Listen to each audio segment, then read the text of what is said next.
Boelter Jones, Pro Football Hall of Famer, top 100. Tyler Lockett from the Seattle Seahawks. DK Metcalf from Today, Burleson, you're watching NorbCam. NorbCam. You're watching NorbCam. What's up, guys? This is NorbCam coming at you on this Thursday. And man, I'm excited because it's another episode of Behind Enemy Lines. And this is the opportunity where I get a one-on-one with a fan, an expert on our upcoming opponent's team. And we kind of do a little, investigation, find out what are we up against in our next big matchup. And of course, we've got on Sunday night football now. We've been flexed, if you didn't hear the news, from 1 o'clock to the prime time Sunday night football. That's 2 Sunday night games for the Seattle Seahawks in a row, baby. Obviously, good theater, good entertainment that they had to see us twice in a row. But this is a great matchup. Arizona Cardinals, red hot right now, 2-game winning streak, destroying the Dallas Cowboys, embarrassing the crap out of them. And that sets up a really hot division game here on Sunday night. So we're going to find out from my guest coming up in just a second exactly what we're in for and what we should look for in terms of what's going to take to defeat these Cardinals. So let's find out in a second. But before we do, please do me a favor and hit that like button, the subscribe button if you haven't already, hit that notification bell, comment, all that kind of stuff. It's a huge help for the channel, so appreciate it. All right, so without further ado, I'm going to introduce you right here. This isn't the first time, our second collaboration here. This is nice gloves, man. This is Michael, also known as the AZ Sports Fan. Michael, I appreciate you taking some time to be with me on this. Welcome to the show. Absolutely. Thank you so very much for having me, man. Like you said before, man, this is going to be a really, really good game. We ended up getting flexed to Sunday night football, and this could not be any more excited. I am stoked for this game. It's going to be huge. Obviously my Seahawks are undefeated, so we have just been, rolling through, but I wouldn't say rolling with ease. It's been some major nail biters. You, on the other hand, coming off of that demolishing of the Dallas Cowboys on prime time, had pretty much your way with them. And I'm trying to think to myself, okay, was this just you guys catching the Cowboys at probably the worst time because they lost Dak Prescott, they lost practically their entire offensive line? I'm trying to decide, was it that the Cowboys were really bad or are you guys really good? But let's get into it, man. I guess let's just start first with just give me your what's your sense of the team right now? You guys have a 2-game winning streak, right? What's the key? Yep. Why are you guys playing so well right now to get to this point? Fill me in on what's happened in Cardinal world. So coming from the 2-game winning streak, obviously the last one we had was against the New York Jets, isn't saying a lot. They're a struggling team as well, and obviously I think that they might be tanking for Trevor Lawrence or whatever pick that they end up wanting getting. But after that, I do think a little bit about the Dallas Cowboys being that we caught them at the right time, being that they have all these injuries and all that different stuff. But I honestly feel like we got to give a lot more credit to our defense in whatever scheme that we had. Vance Joseph really called a great scheme using Budda Baker, constantly blitzing, constantly harassing Andy Dalton, and not even giving him an opportunity to, look down the field. Because we also got to keep in mind, Dak Prescott isn't there, but Andy Dalton is a very capable quarterback, and he's definitely, a decent quarterback. But Budda Baker, man, was harassing him all game. Not only him, but our whole defensive line was doing a really good job and not making him comfortable at all. Yeah, your defense, Budda Baker, man, he was making some plays all over the field. And it's frustrating to watch that because we wanted to draft him. I wanted to draft because he was a UW product. So I saw him for all those years playing. He was a beast. And I was like, come on, Budda Baker. And we were all saying, we passed on him like we had 2 chances or more to get him, and they kept letting him drop. And now to see what he's doing is frustrating. Great for you guys, but frustrating to think what could have been if we could have, gotten that guy. And on the flip side of that is what we gave a lot for to get. Strong safety Jamal Adams not going to be playing in this game. If you guys hadn't heard, Jamal Adams is out for Sunday. So that is obviously concerning news to me. Great news to hear about the Sunday night primetime. Not good news to hear that I thought for sure Jamal Adams was going to be playing. That was very disappointing to hear that he's not going to be in this game. Agreed. What's going on with him? I know that he had an injury, but what's exactly going on with Jamal Adams? Strained groin. He hurt it midway through the Dallas Cowboys game here at home. So it's been 2.5 games ago that he injured it, and it's just hasn't been able to get back. So it's frustrating, obviously, when we gave up so much for this guy. And it's not his fault. It wasn't like a lack of effort. I mean, the guy was doing everything he possibly could. It's just frustrating when, you do these things and you put so much onto it, and the best ability a player can have is availability, right? And so it's disappointing that he won't be out there, because I was thinking, hey, he could be the guy that kind of keeps Kyler Murray in check. Well, someone else is going to have to do that. Again, for those of you who have just watching Michael for the first time, Michael, the AZ Sports Fan, you can see his info right here. So follow on Instagram at the AZ Sports Fan, also on Twitter, the AZ Sports Fan 1, and his YouTube channel is on my description. He does some great work on his channel, and then collaboratively on the Fan to Fan Network, which we'll talk a little bit more later. But tell me a little bit, watching your guys' offense, your defense was something else. Your corners were making plays, Buda Baker. You lost Chandler Jones for the season, and my first thought when I saw that was, of course, I never root for a guy to be injured. At the same time, it's like, whew, because he has had Russell Wilson for lunch ever since he's been in the NFC West. So obviously to not have him, much like I'm sure you guys were breathing a sigh of relief here, and that Jamal Adams isn't going to play. How is your defensive line? It didn't seem to be struggling to me, but again, the Dallas Cowboys line was so decimated. It's hard to gauge, is it just that they were so bad they're playing practically a second string line, or have you guys, do you feel like guys have stepped up? What's your sense of your defensive line minus Chandler Jones? It's really weird, especially because Chandler Jones being out, a lot of people panic, especially here in Arizona. I also had a moment of panic where, man, our best pass rusher is going to be gone for the entirety of the season. It's a big blow, definitely a big blow, especially if you're getting double-digit sacks. That was the production that Chandler Jones had. So these last two games, obviously the Jets, pretty easy win, but the one against the Dallas Cowboys really kind of encouraged me for the defense to come. Now, I really do think that Vance Joseph, our defensive coordinator, I don't know, he put too much on Chandler Jones, kind of being just vanilla and always making sure, like, hey, Chandler Jones is going to get him, let's play soft. But I think now that he got hurt, now everybody's actually, taking part of it, whether it's like Dennis Gardick or Buda Baker coming on a safety blitz, even our defensive line with Jordan Phillips. Everybody's partaking and trying to eat quarterbacks for lunch, which is really exciting to see. It seems like we're playing a lot more for a team, as opposed to just depending on one specific player. So honestly, it's kind of sucky to say, but our defense is looking a lot better without Chandler Jones. It's so weird to say, but they're playing more unison, if that makes sense at all. So addition by subtraction, in other words, kind of like, well, you're missing this guy who you just sort of count on. So the fact that everybody has to rise up, it seems like other guys are stepping up in his absence. We'll see how that works out against the Seattle offensive line. So let's go to the other side of the ball now. Obviously, the big star, the big thing that everybody knew about was the connection between Kyler Murray and DeAndre Hopkins. Clearly, he's been one of the most productive receivers in the NFL. I think he leads the NFL in yards. He does. Okay. Mm-hmm. So that's pretty impressive. We knew that. We knew about Kyler Murray's running ability. There's no secret there. So which is going to be so much fun to watching Russell Wilson and Kyler Murray. It's like the older version, slightly slower, but much more experienced. And then the other guy who is the new guy, second year, runs like the road runner. Pretty good arm as well, but still learning as he's going. So it's gonna be fun to watch these two guys battle it out. Obviously not head to head, but just to see how their offenses can run. So from what I saw, your receiving core was doing. It wasn't just DeAndre Hopkins, but you had Isabella going down the field. Of course, Fitzgerald is always solid.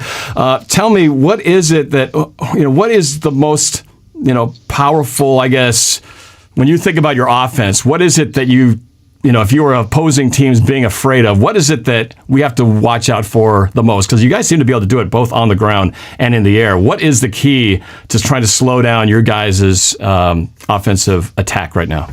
The best way to do it, and what everybody's been doing so far, is basically pressuring Kyler Murray, making him uncomfortable in the pocket. On stats, it does seem like, there's a lot of great chunk plays and everything like that, but there is still a chemistry that needs to come down within these wide receivers, whether it's Isabella, Christian Kirk, DeAndre Hopkins, or even Larry Fitzgerald. Sometimes you can see that Kyler Murray does overthrow the ball sometimes. Everybody's been talking here, is it because, a height issue? What's going on? Yeah, but sometimes it seemed like even against Dallas, it was kind of rough in the start. It's like you guys kind of slow starting and then eventually took off. But it just seemed like there was some off throws there that you guys could have had 50-something points had you guys been connecting from the beginning. But yeah, what do you think? What's the reason for that? That first quarter, man, was really, really rough to watch. And I was like, here it goes again. Prime time, we have Spotlight, and this is what we're coming up with. I honestly think the best thing that the coaching staff did was they adjusted the game plan to make Kyler Murray run more. And obviously the Dallas Cowboys couldn't find an answer to stop him and keep him in the pocket, because the moment he got loose and started getting big chunk plays, with his legs, it opened up Kenyon Drake being able to do stuff like that. Chase Edmonds getting involved, Christian Kirk getting a deep bomb threat, an end around type of touchdown. So honestly, I think it really all starts with Kyler Murray's legs. Now, obviously, I'm not one to be like, run him. I don't want him to get hit. He gets one hit and he can probably be gone. So that's something that I'm trying to avoid. But honestly, I think that opens up our offense just in general. He needs to go ahead and start that run ball, give the defense fear. Once they fear, then everybody will be sucking, and then that's all you got to go ahead and get DeAndre Hopkins on the top. So from a standpoint of, I guess, these teams match up in very interesting ways. You just brought up the way to stop Kyler Murray is you got to pressure him. Well, unfortunately for us, pass rush hasn't been exactly our strength.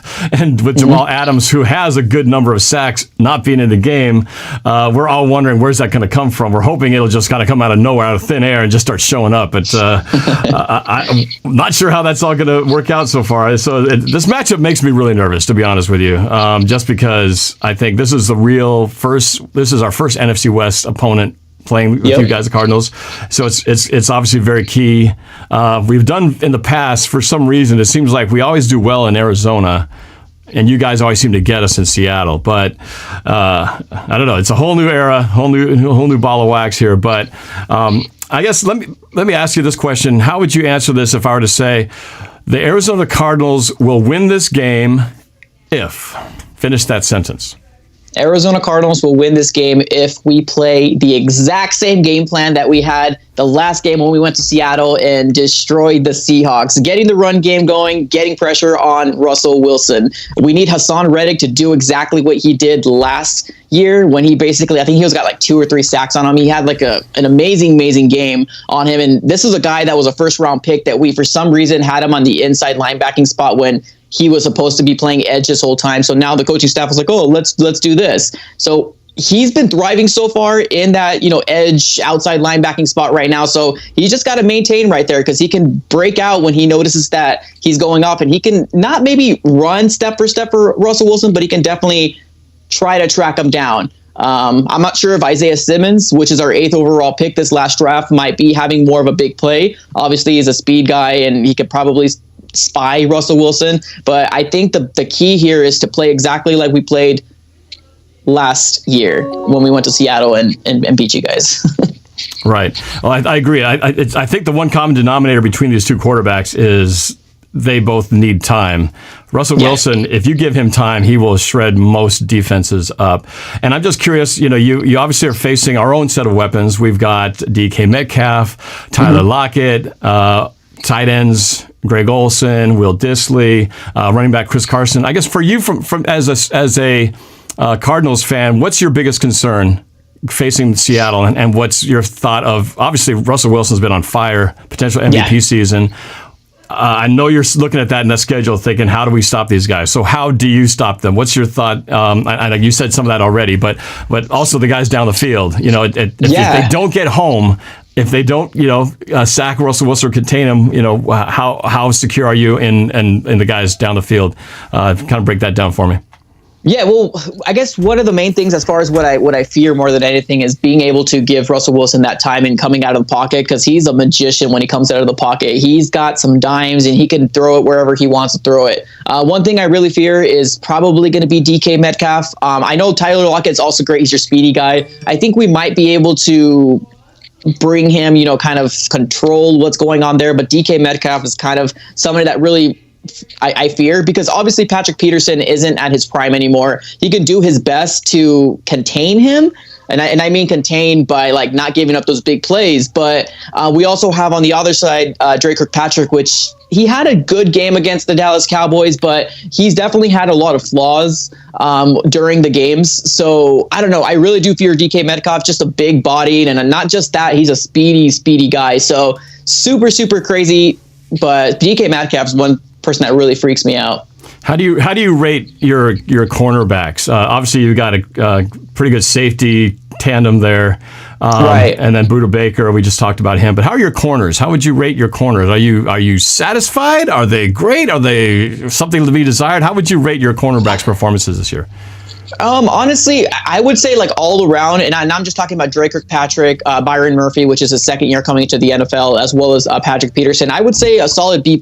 I'm not going to go into A yet, because Patrick Peterson is kind of the one that was supposed to get us into that A level as far as those corners go, but he just he kind of lost a step. It's obvious. He's getting older up there, and he's lost a step, not because his passion isn't there. It's just that he's just getting older. So I would say B+. I think they can definitely do good against your wide receiving core. But like I said, it all starts in the trenches. If we just disrupt Russell Wilson, and like I said, easier said than done. I get it. But that's the main thing in my mind, and why I really do feel like we can get a good chance in beating the Seattle Seahawks at home. Now, I hate the trend. You guys come here, you beat us. We go there, we beat you. I hate that. I hope that all changes.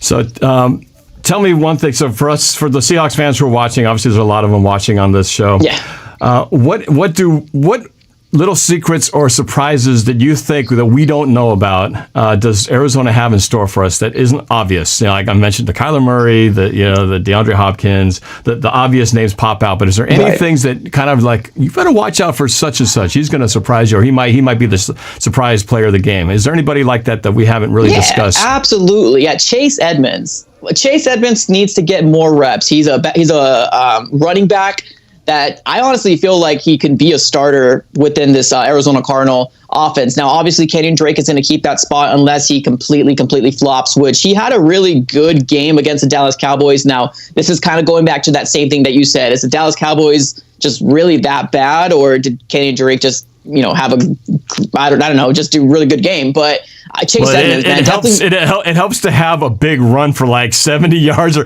what was that one in garbage time when it was basically just running out the clock and they let? Oh yeah, that was Drake, wasn't it? Who went for that? That was Drake. Like 70 exactly. yards? It was a huge. Just like, are you kidding me? But yeah, I'm actually surprised that he scored. To be honest with you, you know how NFL is, where you don't want to run up the scoreboard. But I'm actually kind of glad I had him on fantasy. So I got to tell you something about fantasy. So. I was in this match it was the final game, and I was just waiting because the last guy who hadn't finished yet was Ezekiel Elliott, and he only needed like 5 points to beat me. And I was like, come on, keep him shut down, because I thought I had no chance of shutting him down, and then you guys shut him down all night, which I was happy about that. Yep. And then, of course, they went down, and then I think that final possession, they were like the 1 yard line. I was like, oh, God, they're going to give it to Elliott, and they're going to score. And they didn't. They passed it. So at that point, I was like, yes, I'm going to win this game. And then Drake breaks that run. I was like, oh, no, Dallas might come back and do something with this. No, you're supposed to run out the clock. So I was actually very frustrated, not more as a Seahawks fan, but just from my fantasy standpoint, that Drake broke that run, because I thought, man, they might get it back to Dallas and have that one. But anyway, sorry to cut you off. No, you're good. But you're talking about Chase Edmonds. So are you saying that Chase Edmonds has more to offer than Kenyon Drake, or are you just talking about that he could be that second back that just offers more surprises beyond what Drake does? Yeah, a little both. And the reason why I say that is because the way that Kenyon Drake is running really reminds a lot of the Arizona Cardinal fans kind of how David Johnson was running. A lot of stutter steps, a lot of from, east to west type of thing, which isn't really necessary because they're not that much of a playmaker to do all those different little jump cuts. But Chase Edmonds, what he does is put his head down and go north. That's exactly what he does. And I love his toughness. He's not the biggest guy out there, but he can definitely get us a strong 3-4 yards each time. And not only that, he can definitely be used as the receiving back as well. I think he's got like 2 to 3 touchdowns receiving so far during the 2020 season, and I can definitely see his workload get a lot better as the time goes and as our offense starts gelling a lot better. All right. Well, we'll definitely be looking for that. And, it's going to be a great game. I think it's going to be like usual. It's going to be a heart attack, back and forth, close game. I hope it is. I want it to be entertaining. I'm not really excited about blowouts on either direction, though, of course, I wouldn't mind a blowout on our side, blowing you guys out. But I love games that go back and forth and that in the fourth quarter things get decided. And something tells me it may very well come down to this. Do you have a score prediction for this game here, Michael? I do. So I have 34-28 Arizona Cardinals. I feel like this is going to be a high-scoring game, but I do think now, I don't know if this is biased. It's biased, I'm not going to lie to you. I feel like our defense, especially now hearing that Jamal Adams isn't going to be there, I feel like our defense has the edge. I feel like obviously you guys have Russell Wilson. Whenever you have him on the field, you guys can win any game. I get it, but I feel like our defense is just better. We don't give up that many yards. We don't give up that many points. But that's what I feel. I think that's what's giving me the edge and the excitement of this Sunday Night Football game, just because I feel like our defense can hold it down. And by hold it down, I mean like 28 points. I mean, you guys are going to score your points, so don't get me wrong. I'm not going to sit here, we're going to blow you out. That's not going to happen. But what I'm saying is I feel like we can get those 1 or 2 plays, the sack, the interception, hopefully the fumble on Chris Carson, something like that can turn the momentum over to the Arizona Cardinals. Well, I'm going to say on my end, like I said, the fact that Chandler Jones isn't there, I'm sure Russell Wilson is breathing a sigh of relief that he's going to have to be staring him down play after play. But I think this game will be close. I think it's going to be, like you said, we've got to contain Kyler Murray from running all over the place. My feeling is that if it comes down to where it's a throwing game, obviously we have not had the best passing numbers defensively. But I feel like with Murray, like you talked about, sometimes the connection's a little bit off. I feel like our secondaries, other than Jamal Adams not being in there, we've had some guys really stepping up, like you talked about. And so I think we're trending in the right direction. But to me, it's going to come down to what has been the savior of every game so far, and that is we have to win the turnover battle. We have won every single game because we won the turnover battle. I'll say it again this time, is that we have to win that. If we lose the turnover battle, I feel like in a close game, we could fall short on this one. But I'm going to say, in a close game, my score prediction for this one, as I said in my season prediction music video at the start of the year, I said 31-27, and I'm going to stick to that. 31-27. Just getting ahead of you guys, closing it in the fourth quarter. I don't know if it's going to be a come from behind 31-27. Russell has to pull some magic out of the hat in the last minute and a half or something, or if we're going to have a narrow lead and you guys are going to try to close it. I'm not sure how it's going to go there, but something tells me by the 2-minute warning, we're all going to be holding our breaths, having panic attacks and heartbeat going like crazy. So, absolutely. I have a question for you. Antonio Brown. Obviously, I've asked you this in the beginning, our very first collaboration. Now there's also rumors coming again saying the Seattle Seahawks are looking into going that route. Have you heard anything about it? Because that kind of makes me upset. So it kind of, I know that I think it was, I can't remember which reporter kind of threw it out there, Adam Schefter, somebody threw it out there and said, hey, Antonio Brown's going to be available after week 8, so now the Seahawks can really go after him. I don't think it was anything the Seahawks did recently. It was just more of that sort of throwing the fact that we already know that he's available after week 8. The question is anybody actually going him? I'm sure that's not just going to be Seattle interested in his in him. And I think when asked, Pete Carroll just sort of gave the typical response of, well, we always check out every situation. I'm not quoting him, but we're always, we never say no or never never rule out any situation. We do our due diligence, check that out. So I think at this point, there has not been any more needle going one way or the other than it has been all this time. So for the record, there's nothing that I've seen that makes me believe that the Seahawks are going to make any concrete moves yet. Personally, I have been having the hardest time with this one because in the beginning, like back before the offseason, I was like, hell no. I don't need that cancer-causing virus to come in here and just destroy our locker room. We got a 5-0 team with an offense that's having no problems. It's not the offense that's the problem. It's the defense that needs a little help. You know what I'm saying? So why do we need to throw more offensive firepower and risk that the gasoline you're hoping is going to be like the extra turbo might be the gasoline that lights the locker room on fire? So that part makes me nervous. At the same time, it's also hard to deny the temptation of thinking, man, if our offense is already this good, how much more if we have another guy who just completely puts the defense on its heels when you can have a guy who's quick, another downhill threat. Right. It definitely is intriguing. And I feel like the one side I feel that keeps me in check of not freaking out at the thought of him coming to the locker room and completely destroying things is the fact that Seattle's had a history of taking in guys who have had problem issues before. I think Frank Clark, he had issues with domestic violence in college. A lot of teams wouldn't touch him. Seattle brought him in, and he didn't have anything from the whole time that he was here. You never heard anything negative about Frank Clark. And in fact, now we see he gets a mega contract from the Chiefs. And then right after that, they win a Super Bowl. He gets, it all worked out great for him. And really, that's because Seattle took him in, took a chance on him, and turned him into a great player. And he went off and did greater things with even another team. So I feel like if there's a place that Antonio Brown might actually be able to succeed in and not have major issues, this might be the best team in the NFL where he has that best opportunity. Plus, with Russell Wilson, I feel like they've got good leaders in there. And so if this guy, gets out of line, I feel like they could keep that under control. So I guess if I had to be somewhere and not just be like neutral, not say anything, I would say 50.5. I like the idea versus 49.5, not liking the idea. So if they said tomorrow, hey, Seattle just signed Antonio Brown to their team, I would be like, yes. But I would definitely start cheering it on and thinking about how cool would that be, and trying to just hope that the negative stuff that we've seen so much of doesn't manifest itself. So, well, let me tell you one thing. I can honestly say if the Arizona Cardinals wins, I think you guys might go Antonio Brown. I do. If the Cardinals win, they're going to be like, uh-oh. I mean, granted, it's only a game back, and granted, you guys will still be number one. I mean, we're going to be going to our bye week coming in, and I think after that, we're going to be playing Tua versus the Miami Dolphins, which I'm not sleeping on. Their defense is really good. But I honestly think you guys can go for them, especially if the Cardinals win. Now, obviously, this is coming from a Cardinals fan, always going to be optimistic as heck. But I can definitely see it, especially if the Cardinals win.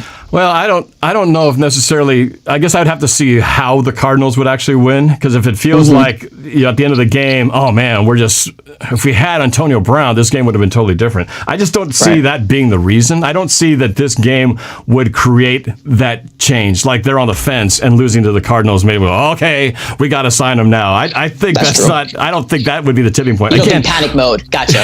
I mean, we talked about Ngakoue as the guy. Well, we'll get Everson Griffin, Ngakoue, or Clowney. One of those three guys we'll get. We're just going to get him. It's just a matter of which one. Well, we get none of them. And then we see Ngakoue go to two different teams in the course of 2 months. The guy that we all kind of had our sights on, he goes to the Vikings, and then the Vikings go and give him to the Ravens. I was like, what the heck, man? How are we not in the mix of all this when clearly that's one of the positions we need? That probably is more frustrating than the Antonio Brown thing. If Antonio Brown went to another team, that's probably less frustrating than seeing Ngakoue go when it's like we're not even trying, because that's really where we need our help. So that's actually more frustrating than the whole Antonio Brown thing. The Antonio Brown to me is that's sort of like the cherry on top. It's like we already have a very potent offense. I have no complaints about our offense. So, so when the ice cream and the sundae is looking real good, you just kind of go, hey, you know what? We just want some sprinkles on here, a little cherry on there, maybe two. Would be great. And don't forget, we still have Josh. Gordon, who's technically signed, and the only reason he's not playing is because the commissioner won't let him out of jail, won't let him out of detention. So he's waiting in the wings. Not to compare him to Antonio Brown, but he's still got skills. He's still got speed, and he did some big stuff for last year before that happened. So we're just waiting for him to get his get out of jail card. And then Phil Dorsett, another guy who's you're not going to put that again in that same category, but he's also a fast dude who during training camp was really impressing the coaches. It's just unfortunate this whole foot thing that apparently they didn't know about has been holding them back. So we have other weapons that haven't even reached the field. If we brought in Antonio Brown, that would be 3 receivers all who have the ability to stretch the field, all waiting in the on deck circle, waiting for their chance. So that's why I feel like it's not a desperate need, because I already got two guys. We just need them to get on there. But again, if those two guys can't go, or the commissioner doesn't let them go, and Antonio Brown's like the only guy out right here, guys. I'm not a suspension. My foot's fine, or is it fine? I don't know. He hasn't played in like how many months. So that's the big question. I mean, what shape's he in? What mental shape is he in? We'll find that out soon enough, I suppose. But it's an interesting sideshow to what's going on right now. But to me, it's still about the Seattle defense. Our defense just needs to. We're not going to suddenly reinvent ourselves and become something like the LOB defense from 2013 through 2016. We're not going to just suddenly become that. But we don't need to. We just need to become a little bit better than where we are. And maybe when Jamal Adams comes back, we will be a little bit better. And maybe when we get a few other guys who've been out because of injuries, I feel like our best team hasn't even taken the field yet. So that's a good thing. To be 5-0 and feel like, hey, we're like at 80% capacity. We could be at 90% pretty soon here if we get some guys back. So again, but we got to, like every team that has injuries, we got to survive now. And this game to me is, while we're 5-0, I'm like, why would I freak out? I'm not freaking out, but to me, it's like, this is the real test. This is not that we haven't played anybody good, but this is like division time. These games matter more than anything else, and we got to play all you guys twice. So I'm really nervous about this. I'm hoping I won't be as nervous as the game goes on, but I've seen you guys. You guys look real good on prime time last time when you took down the Cowboys. So we'll see how it all plays out. Anything else? Well, I should let you talk at least about your channel, man, and a little bit about what you do to being a guest on here. Yeah, pretty much what NorbCam does. I mean, I go by the AZ Sports Fan, Michael, whatever you want to call me. But pretty much I made my channel probably about a year ago. Yeah, it was last year off season. And honestly, had some pretty good success here with the Arizona Cardinal fans. Pretty good community where we're super excited, super hyped up about Kyler Murray and everything like that. So, everything is looking good and for this 2020 season. I actually had a question for you before I let you go, because I was looking at the teams that you did beat. Who was the hardest team in your opinion? Because obviously a lot of them came down to like one possession type of win, right? Yeah, I would probably say. Let's see. They think through this. The Falcons game could have been closer, but it wasn't that close. Right. I would probably say the Patriots game. The Patriots. That was probably the one that was really back and forth. Even the Cowboys, that came down to a kind of a final stand. And then, but the Vikings game, obviously that was the one that was the most difficult because that was the biggest deficit we had to overcome. We were shut out by the Vikings in our last game Sunday night. Right. We were down 10-0 at the half, or was it 13-0? It was 13-0. Whatever it was 13, nothing. Yeah. And nobody had held us to 0 points in the first. And we looked awful. I mean, we should have lost that game if the Vikings didn't shoot themselves in the foot like they always do. So they went for the fourth down, right? They should have gone for the field goal and tie it, there's that. I thought that was a good call. I mean, at the time, I was even with my dad doing our reaction video. I said, "What would you do, Dad?" And I said, "Well, for sure." I think going for it is the right call. We haven't stopped the run game all night, and somehow we we managed to lower the boom at that very moment. But if not for that play, if not for the fact that we got two back-to-back turnovers that led to 2 touchdowns, actually was 3 touchdowns in the span of 2 minutes, that's why we got back into that game. But we were looking terrible. The Vikings game was definitely the one where we looked like, what's going on with our team? Thank God we came back. Otherwise, we would have had a really miserable bye week going into this game going, man, if we play like we did against the Vikings, it's going to be a long day. And I'm still thinking, if we play like we did against the Vikings, it's going to be a long day. So the Vikings game for sure exposed a lot of things that we can be beat on. So I'm sure the Cardinals are watching that tape, and I hope Seattle is watching that tape too and going, okay, let's not do what we did against the Vikings and fix some of those things, because it did not look good against the Vikings. So that was definitely the toughest game that we had. Had to really come back from behind to catch up and win that game. So, fair. And now the Vikings don't look so good. So yeah, you never know. It's just any given Sunday, the opponent could be looks one way on one day and then totally different on another. But it's all about matchups, man. I'm a firm believer about that, man. Honestly, you could win against this person but lose to them. And it's weird. Yeah, it's so weird how it's not like algebra. You can't say if A is greater than B and B is greater than C, well, A will destroy C. Don't work like that, right? Exactly. So you can't assume anything. Any given Sunday, like you said. Yeah. But I got to say, man, when we did our collab several weeks ago or months ago, one thing I said, I think we talked about who's the surprise team. And I said, if you recall, I said the NFC West. I said when it all came down to it, now we're already here now, but I said Seattle's going to be number one, and right behind us, the surprise team, the Arizona Cardinals. And look at where we're at right here. Well, look at where we are right now. We are talking about, I mean, we're not going to lose the position yet because we have that 5-0. We haven't played the same number of games, but we would be right there if we don't win this game. So potentially, right now you're already right behind us. This could shift the balance of power in the NFC West. I was only off, and I thought that the Niners were going to be right behind you, and that the Rams would be down at the bottom. It kind of flipped. So I got those two teams wrong. But when it came to the Cardinals as my surprise team in the NFC West, well, so far you guys have proven me right. So I hope you don't prove me so right that it bites me in the butt. But either way, it's going to be a great game, man. And best of luck, man. So before we wrap it up, I've got to talk about the Fan-to-Fan Network, because if it wasn't for the Fan-to-Fan Network, we wouldn't even be having this collaboration, because I probably wouldn't have even known about you until we met up on there. So I'm going to show a real quick clip to our audience here. If you guys haven't heard of the Fan-to-Fan Network, it's fan2fannetwork.com @FTFN.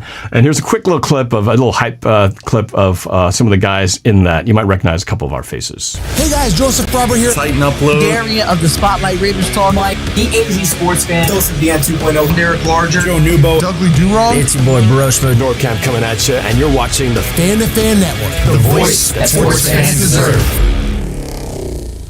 Anyway, so that's the Fan-to-Fan Network. You do a great job, man. You stay on the content. I think it's been, everybody's got their own pages. So basically, it's a collaboration of multiple YouTubers like Michael and myself, and we all basically have a common site, a common YouTube channel that of FTFN, Fan-to-Fan Network, and the website where we not only put our videos there, but we also write articles about our team. So we're our own sports writers, our own beat writers of our teams, and that's what's pretty cool about it. And then we get these opportunities like this to go at it. We'll go at it again probably on Sunday when we do the virtual tailgate in the morning before the games start. You and I will do our quick 2-minute version of this. And go head to head. But quick, any thoughts about Fan-to-Fan Network? How you've enjoyed being part of that, man? I honestly enjoyed it a lot, man. It's a really good opportunity to get connected with, a person like you, as well as like Joseph Dion from, the Lions, the San Francisco 49er people. It just kind of got a better, cool community with YouTubers, because bottom line is, yes, we love our teams, but we're all fans. That's what it is. Right. We have the passionate of NFL, and we just love football Sundays, obviously Mondays and Thursdays as well. But it kind of got us all to be in one community and kind of lean on each other whenever we need to do stuff like this, or whenever we want to have a behind the enemy's line, or I have something on my channel, something like that. So it's really, really cool opportunity. And I love running my own little site and stuff like that. It's really cool. Yeah, absolutely. And I got to recognize, even though I don't want to recognize this super chat, they contributed, so I got to do it. It might be one of your people, man, but he goes, it's Joey Skursky. Do you know who this is? That's the name sound familiar? He says, imagine throwing the ball on the 1. Seattle stinks. So now, first of all, that joke is so played out, man. So come up with some new material, first of all, Joey. That's all we got, man. Secondly, I have to say, man, because, here's the thing, right? We get so much flack for throwing the ball at the 1-yard line. But look at this season, and just look at Seattle's games already. What did the Patriots do at the 1-yard line?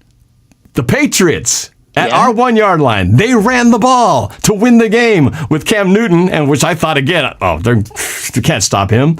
And guess what? We stopped him. So was that the dumbest play in the world, to not throw the ball when you can stuff the run? They lost the game on that play. What happened with the Vikings? They had to get 1 yard to win the game and basically get the first down and goal, and they would have won the game. They ran it. What happened? They got stuffed. So for all of you guys who like to just say, Seattle sucks, they threw the ball to the 1-yard line, but just look at those examples right there and ask those teams if they think that that's such a bad idea. All right? Anyway, so, all right, well, it's going to be great, man. It's going to be a great time. So again, Michael, thank you for joining me. The AZ Sports Fan. You can see his information again. Instagram, the AZ Sports Fan, and Twitter at the AZ Sports Fan 1. And his YouTube channel is in the description of this video. So, Michael, thank you again for being part of this. Thanks for all the information. It's going to be fun to watch this on prime time. time Sunday night. Russell Wilson, Kyler Murray, 2 birds going at it. Which birds are going to fly high? All the cliches of that coming up, but it's going to be a great time. Can't wait. And you can watch my live reaction with my dad watching the game as we always do Sunday Night Football right here on my channel. So thank you, Michael, for being on here, and to all of you, for those of you who are in the chat and just who are here just watching. Appreciate you guys. Again, drop a like and check out Mike's channel as well. The AZ Sports Fan, sub to him. He's got great content. And check out thefandefendnetwork.com. That's it. We'll talk to you guys later. Michael, appreciate it, man. Good luck, sort of. And we will talk to you guys all later. Take care. Go Hawks.